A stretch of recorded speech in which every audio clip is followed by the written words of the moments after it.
नमस्ते, हेलो।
ये हमारे सागर भाई हैं जो काफ़ी अच्छे पर्वतारोहित रोहित हैं, लेकिन धक्के चूर हो गए हैं। इनको पुपुड़ी बच गई है।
काफ़ी डेंजरस रास्ता है यहाँ पे, और आप अगर आएंगे तो ध्यान रखिए ग्रिप वाला शूज आपके पास कंपल्सरी होना जरूरी है, नहीं तो आप लपसड़ियाँ खा के डायरेक्ट नीचे जाएंगे और उसमें कोई गुंजाइश नहीं है कि आप जिंदा रहेंगे कि मरेंगे। और हमारे सागर सर का विचार है कि आप मर ही जाएंगे, जिंदा तो नहीं रख सकते। देखिए लावा जी देखिए कैसे एक्शन में इस पर्वत को दबाते हुए चल रहे हैं। ग्रिप देखिए ऐसा होना चाहिए जिसे गोल्ड स्टार का है, नेपाली कंपनी है। आपको डुप्लीकेट माल भी मिलेगा, लेकिन असली माल लेने के लिए गोरखपुर जाना पड़ेगा।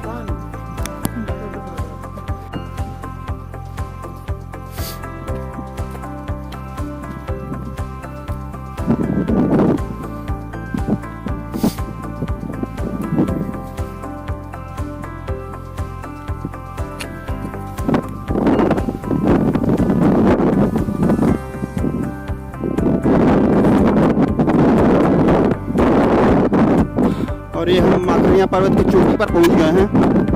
जैसा कि देख पा रहे हैं, दूर दूर तक कुछ दिखाई नहीं पड़ रहा है। सुना है कि यहाँ एक तालाब भी है, लेकिन तालाब अभी तक दिखाई नहीं पड़ रहा है। हमारे गाइड से पूछेंगे, भाई तालाब किधर है? तालाब के लिए और ऊपर चढ़ना पड़ेगा। अक्सर ऐसा देखा जाता है कि तालाब नीचे स्थलों पर होता है, लेकिन यहाँ पे ऊपर स्थलों और ऊपर चढ़ना पड़ेगा। थोड़ी देर में हम आपको दिखाएंगे तालाब। तब तक के लिए मुकेश त्रिपाठी के साथ बने रहिए आज तक।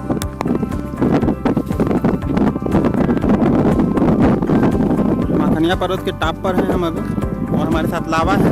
लावा, जरा आप बताएंगे यहाँ पे क्या कर सकते हैं? अगर रात में रहना हो तो क्या आपका विचार है? आराम से चद्दर और जो कैंप जुगाड़ करके आए। लेकिन लावा, आप ये कह रहे हैं यहाँ पे अगर टेंट हम लेके आते तो गाड़ेंगे कहाँ? क्योंकि ये तो पत्थर है। पत्थरों में होल भी किए गए। अच्छा, बड़े टेंट नहीं, छोटे-छोटे टेंट रहेंगे। Thank you Lava ji for the information. इधर आओ बेटा। अच्छा ये बताओ, तालाब जो आप बता रहे थे वो तालाब किधर है? तालाब वहाँ पर है, जैसा कि ये लड़का बता रहे तालाब वहाँ पर। अब हम जाकर देखेंगे तालाब कहाँ पे। इसका नाम गुलाब है, लेकिन ये गुलाब की फूल की तरह भी है।